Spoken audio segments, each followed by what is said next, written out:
a lot of us are in the circumstances when it's starting where there ain't no plan B.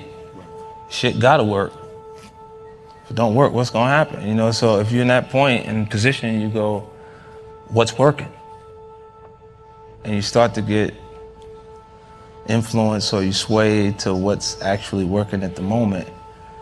And your music changes and starts to sound a little bit like what's happening on the radio right now. I've heard demo tapes from 10 different Lil Waynes that wasn't Lil Wayne. You know what I mean? I was like, damn, he got that shit down pat. That shit sounds like what Wayne did, right? You know what I'm saying? Like, right. And then it's tough, like how do you say that it's not good? If what's working right now is that. You know what I'm saying? So you go, damn, like it's good, but it's hard for me to really embrace it because you ain't Lil Wayne. Right. Like, you want me to invest the money in the copy? No, man, I'm saying. That shit ain't gonna work, man. The higher the probability you have a chance to live. So you're a little more free. Like, I go into what Robert kind of identified as the core of my power, is me being in business situations and being the person with the least fear at the table. And that's because I weigh these things up against my biggest losses in my life. So, like, the loss of my mom is the biggest thing that I've experienced. So, walking into a room, even at the worst possible scenario, it won't damage me to the point or hurt as much as that hurt it.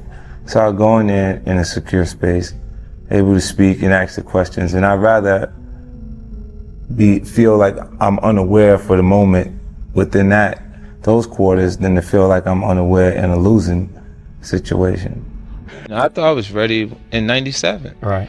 And I didn't have a major record company marketing to promote my project till 2003. Right.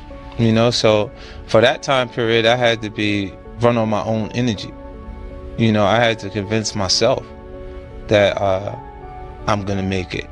You know, regardless of how people felt at that time. And what it does is it makes you feel like, well, it made me feel like there's gonna be points that people are gonna mistake my confidence for arrogance, because they don't understand the process I went through. Mm-hmm. And how much I had to believe in myself in order to make these things happen. I feel like you can will yourself into a good space. Mm-hmm. Like, things that are meant to happen will. And if you believe in yourself enough, you can help yourself learn.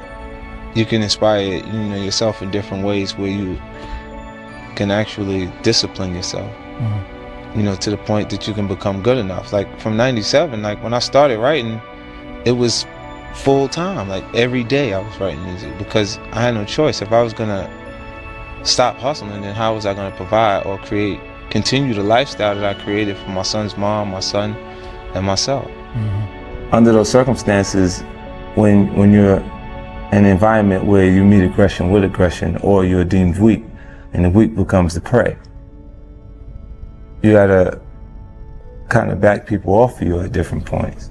And it really felt like that in that. Literally. Yeah. And when you're willing to go as far as further than the other guy, you always prevail. You always end up on top. It's like the kid in the schoolyard that doesn't want to fight always leaves with a black eye, because as soon as the other kid identifies he doesn't want to fight, he hits him. I think the things you go through make you who you are. So I don't regret those things.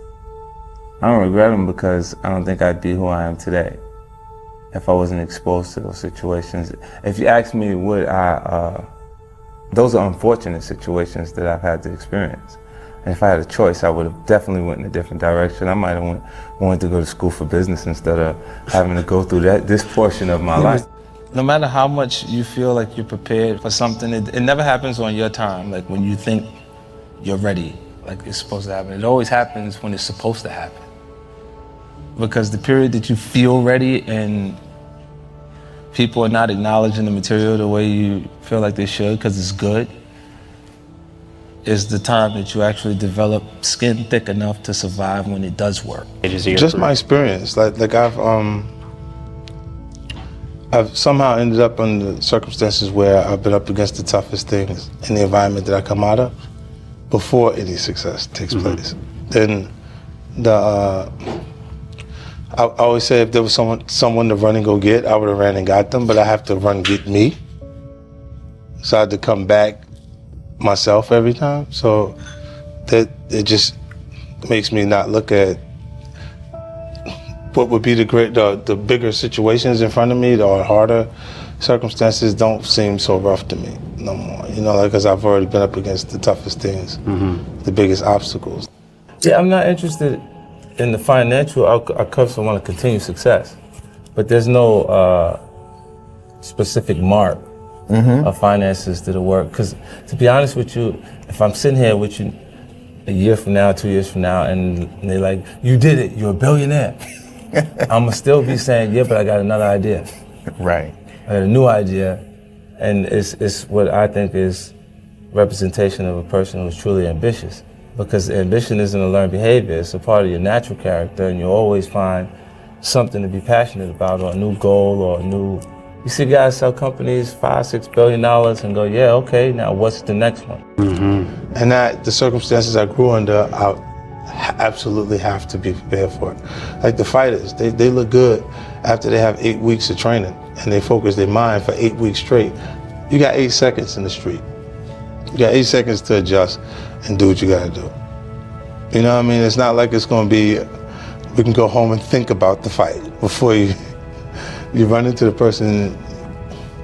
I don't know, like a lot of it, each thing that you put up against, right, is how you adjust to things too. I think because you're gonna have peaks and valleys or have things change in your career at a point, and you feel like, is it at a high or is it at a low? You can't even, because the money is still coming in.